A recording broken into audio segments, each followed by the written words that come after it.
აუგუსტინე ამბობს, შეიძლება კონდეს ჯვარი, შეიძლება კონდეს ანაფორა, შეიძლება დოგმატები კონდეს, მაგრამ თუ ხელდასხმა არ აქვს, შენ ეკლესია არ ხარ. და ხელდასხმაზე მინდოდა უბრალოდ ერთი საინტერესო რამე, ერთი ფიზიკოსია იყო, რომელიც MGU-ში სწავლობდა და ეს ჩხერკიდელობდა რა, წმენის ამბებში. ეჭვი ეპარებოდა რაღაცაში. სადაც იშოვა კურთხევანი, წყლის კურთხევაზე ლაპარაკი. იშოვა ოლარი ანაფორა ჩაიცვა და წაიკითხა ეს წყლის კურთხევის ლოცვები და ეს წყალი აყროლდა.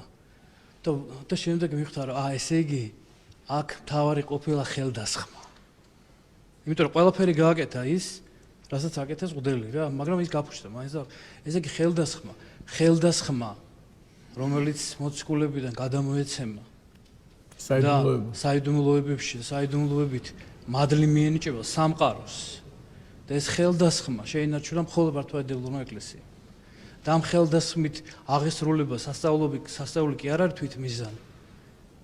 მაგრამ ეს ნიშნავს, რომ ღმერთი განაგებს სამყაროს, კოსმოსს, ადამიანის გულს, თუ ის ცვლის წყალს და უცვლის ბუნებას, იცვლის ადამიანის ხასიათს, მის ბუნებასაც და ყველაზე მთავარი სასწაული, რაც ეკლესიაში არის, ეს არის, რომ დაცემული ადამიანის საზოგადოების ფსკერიდან გამოყავს და წმინდანს ხდის